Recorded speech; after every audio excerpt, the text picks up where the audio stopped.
Mesdames et messieurs, bonsoir et bienvenue sur TPT+, la chaîne panafricaine des diasporas. Ensemble, partageons l'information.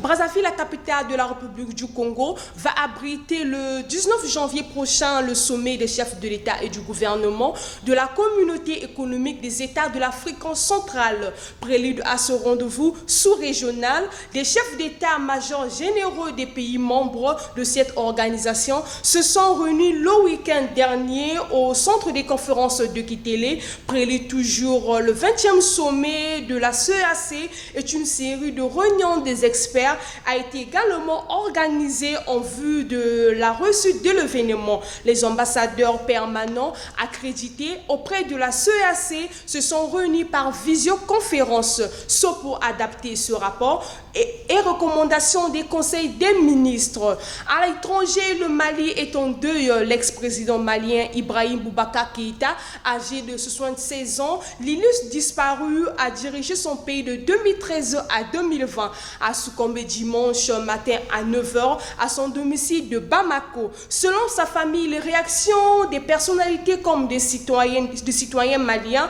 anonymes ont afflué pour lui rendre hommage ou évoquer plus factuellement son bilan.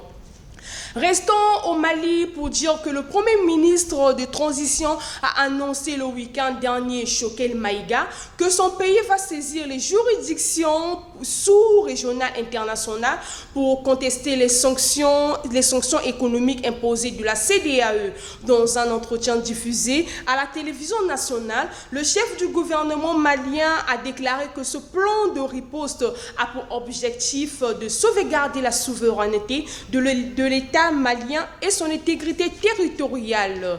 Quittant le Mali pour aller au Soudan, le chef de l'État de la diplomatie, Omar El-Béchir, a entamé une grève de la faim depuis sa cellule de prison. Plusieurs dirigeants de l'ex-régime sont également détenus en prison. Ces détenus affirment que ce serait leur grève de la faim après avoir été libérés ou présentés devant une juridiction impartiale. Rappelons que ces hommes sont détenus prisonniers depuis 2019, après le soulèvement qui a chassé Omar El-Béchir du pouvoir. Toujours au Soudan, mouvement de protestation hier au Soudan par les médecins soudanais qui déplorent les atrocités dans la rue pour dénoncer les attaques perpétrées dans les hôpitaux par des forces de l'ordre, attaques visant les blessés de la répression contre le régime abourant. Ces médecins qui ont été lynchés par l'armée jusque dans les salles d'opération où ils avaient trouvé refuge. Les témoignages des blessés révèlent même qu'ils ont été sortis des ambulances et de leur lit d'hôpital par la force de l'ordre. Avant de boucler cette information en Libye, le Parlement de Tobruk dans l'est du pays se réunit aujourd'hui pour une séance officielle dont la portée serait la discussion de